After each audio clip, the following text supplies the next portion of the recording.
इस वक्त की बड़ी खबर है महायुद्ध को लेकर।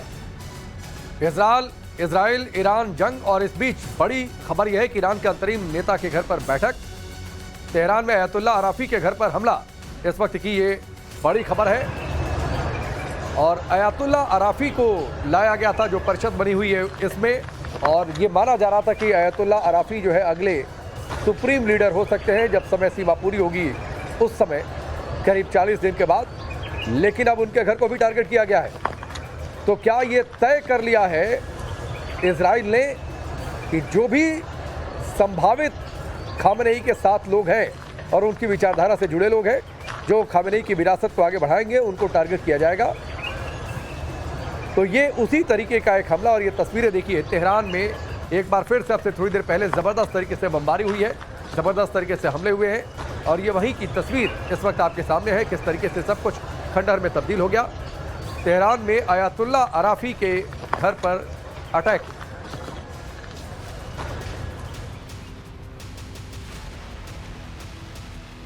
इस बीच एक और बड़ी खबर है मस्कट से, जहां पर ऑयल टैंकर पर हमला हुआ। यह हमला मस्कट से 52 मील दूर समुद्र में हुआ। ऑयल टैंकर में धमाके के बाद आग लग गई। ड्रोन से ऑयल टैंकर को टारगेट किया गया। ओमान के समुद्री अधिकारियों ने यह बड़ा बयान दिया है। ओमान तट पर हमले में एक भारतीय नागरिक की भी मौत की खबर मिल रही है। तो लगातार जो ऑयल रिफाइनरीज हैं या फिर वो टैंकर्स जो मूव कर रहे हैं तेल के साथ, उनको निशाना बना रहा है ईरान। इससे पहले कल ये फैसला लिया गया था कि स्ट्रेट ऑफ हॉर्मुज को बंद रखा जाएगा।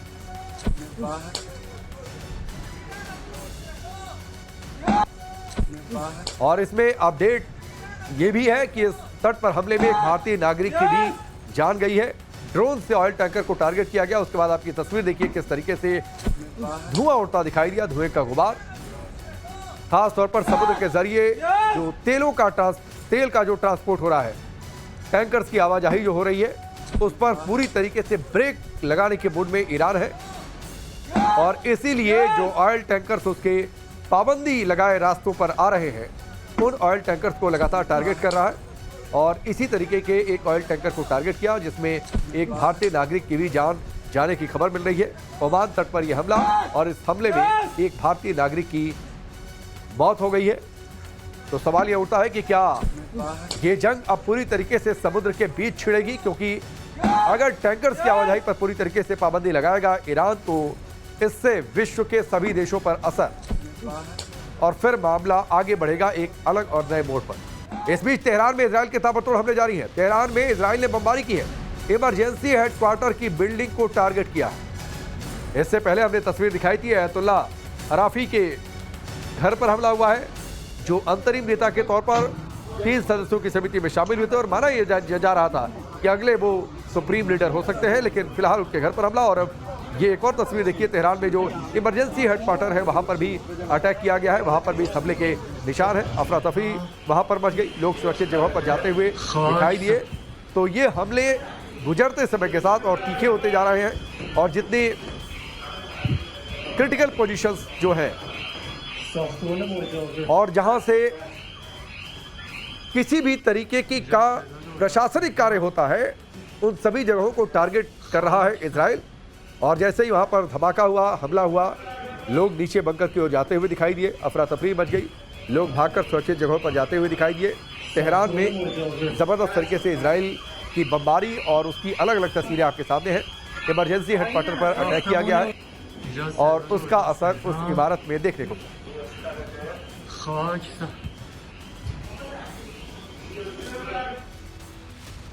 और अब एक और बड़ी खबर है साइप्रस एयरपोर्ट को लेकर, जहां पर ईरान ने हमला किया है। एयरपोर्ट पर ईरान ने ड्रोन से हमला किया। एयरपोर्ट को इसके बाद खाली करवा लिया गया। तो अलग अलग जगहों पर जहां से भी लोगों की आवाजाही या फिर ईरान को लग रहा है कि कहीं से कोई अमेरिका का कनेक्शन, उसको लेकर ये लगातार हमले कर रहा है। साइप्रस की ये तस्वीर आप देखिए, किस तरीके से लोग स्टक है उस एयरपोर्ट पर, लोगों की भीड़ भी है। और वहाँ पर ईरान का ये ड्रोन अटैक साइप्रस में हुआ है। इससे पहले हमने दुबई एयरपोर्ट की तस्वीरें देखी थी, जहाँ पर हमला किया था। दुबई एयरपोर्ट को बंद तक करना पड़ा था। और अब आप ये तस्वीर देखिए, साइप्रस में एयरपोर्ट पर ईरान का ड्रोन अटैक। साइप्रस में यह हमला, जिसकी तस्वीर हमने आपको दिखाई, ब्रिटिश एयरबेस पर भी ईरान ने हमला किया है। ब्रिटिश एयरबेस पर ईरान ने ड्रोन से अटैक किया है और ये कहकर अटैक किया कि ब्रिटेन की वायु सीमा का इस्तेमाल किया है अमेरिका ने और ब्रिटिश एयरबेस उसके हितों के विरुद्ध है। वहां से अमेरिका का ऑपरेशन और इसीलिए वहां पर हमला कर रहे हैं।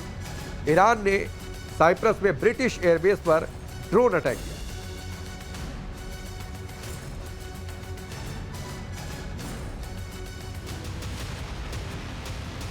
और एक और बड़ी खबर है, इजराइल पर ईरान ने पलटवार भी किया। अभी तक आपने तस्वीरें देखी किस तरीके से इजराइल ने तेहरान में अलग अलग जगहों पर बमबारी की है, लेकिन अब ईरान के पलटवार की बात, ईरान ने कैसे ब्रिटिश एयरबेस पर हमला किया वो तस्वीर हमने आपको दिखाई। अब इजराइल के कई शहरों में मिसाइल अटैक कर रहा है ईरान और लगातार हवाई सायरन, एयर रेड सायरन की आवाज सुनी जा रही है इजराइल के अलग अलग शहरों में।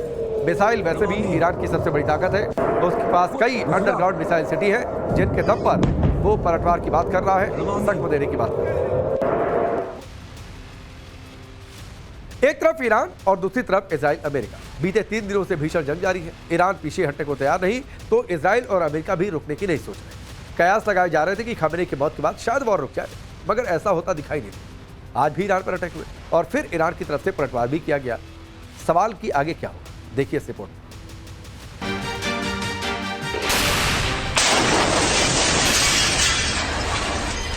ईरान के supreme commander Ayatollah Khamenei Israel के इसी हमले में मारे गए और शुरू हो गई ऐसी जंग जिसने पूरी दुनिया में ये बहस जोरों पर ला दी कि इस वार का अंजाम क्या होगा, क्योंकि खामेनी के अलावा ईरानी सेना के chief of staff Abdul Rahim Mousavi, Iran के रक्षा मंत्री अजीज नासिरजादेह, IRGC कमांडर मोहम्मद पाकपूर और खामेनी के सबसे भरोसेमंद सलाहकार अली खामशानी के मारे जाने के बाद भी ईरान झुकने को तैयार नहीं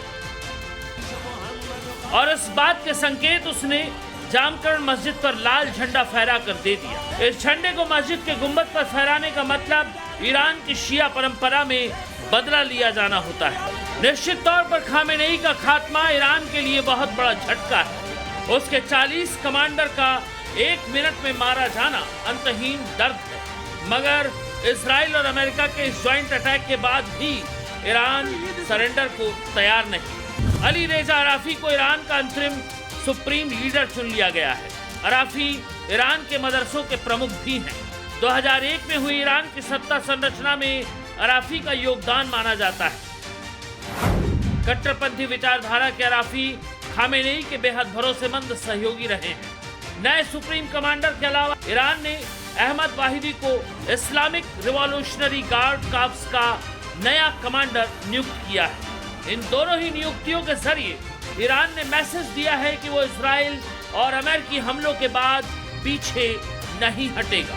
खामनेई की मौत डेफिनेटली बहुत बड़ा झटका है ईरान को, पर अभी शायद फिलहाल ये कहना कि ईरान की रेजीम हट जाएगी, खतरा तो है रेजीम को, डेफिनेटली है खतरा। इससे बड़ा क्या खतरा हो सकता है? खतरा तो बहुत बड़ा है, नुकसान भी बहुत हो गया है, बट फिलहाल ये कहना कि रेजीम का तख्ता पलट हो जाएगा, शायद वो भी प्रीमेच्योर है। जंग के बीच ईरान ने अपना रुख क्लियर कर दिया। उसने इजराइल के बेत शेमेश शहर पर हमला करके मैसेज दिया है कि भयानक पलटवार किया जाएगा। इजराइल ने इस हमले को बच्चों पर कायरतापूर्ण अटैक करार दिया। इस अटैक के बाद ईरान को चेतावनी भी दी है कि नागरिकों की मौत का बदला वो आतंकियों पर कार्रवाई करके लेगा। ईरान के F और F-5 फाइटर जेट उड़ान भरने वाले थे, मगर इजराइल ने इन दोनों ही लड़ाकू विमानों को ईरान के तबरीज इलाके में बर्बाद कर दिया। इस एयर स्ट्राइक के जरिए संदेश दिया कि अगर कदम पीछे नहीं खींचे तो समूचे ईरान को धुआं धुआं कर दिया जाएगा। इतनी मिसाइलें गिराई जाएंगी कि ईरान की जमीन बर्बादी और आसमान काले गुबार से पट जाएगा। ईरान का जर्रा जर्रा धधक रहा, मिसाइलों के अटैक से सिसक रहा। शनिवार की सुबह शुरू हुई ये जंग एक नई करवट ले रही। इजराइल और अमेरिका का टारगेट ईरान की टॉप लीडरशिप को पूरी तरह खत्म करना है। ईरान की नेवी को ध्वस्त करने का संकल्प भी अमेरिकी राष्ट्रपति ट्रंप ने लिया है। IRGC को नेस्तनाबूद करने के लिए लगातार एयर स्ट्राइक की जा रही। माना जा रहा है कि फिलहाल ईरान पर जवाबी कार्रवाई की जा रही और अगर पलटवार में कोई बड़ा कदम उठाया गया तो फिर ऐसा हमला होगा जिसकी कल्पना करके दुनिया में दहशत मची है। हालांकि क्या ये जमीनी सैन्य कार्रवाई का है इस पर फिलहाल कोई आधिकारिक बयान नहीं दिया गया। एक रिपोर्ट के मुताबिक ईरान के 30 इलाकों में अभी तक 2000 से ज्यादा बम गिराए जा चुके हैं। सैकड़ों मिसाइलों से ताबड़तोड़ हमले किए गए। हालांकि मौजूदा तस्वीर देखकर लगता है कि ऑपरेशन लॉयंस रोड इससे भी आगे जा सकता है। दावा किया जा रहा है कि खामेनेई के खात्मे के बाद भी हमले नहीं रुकने वाले। इसकी पहली वजह है ईरान के बैलिस्टिक प्रोग्राम को तबाह करना, जबकि दूसरा कारण बताया जा रहा है ईरान के न्यूक्लियर संवर्धन पर रोक लगाने की चुनौती, क्योंकि ईरान ने जमीन के नीचे मिसाइल सिटी बनाई है। यहीं पर उसके लॉन्चर और बैलिस्टिक मिसाइल रखे जाने के दावे किए जाते हैं। ईरान के इसी प्रोग्राम को लेकर इजराइल से उसकी अदावत लंबे टाइम से चली आ रही है और अब अमेरिका का साथ मिलने के बाद बड़ा अभियान छेड़ दिया गया।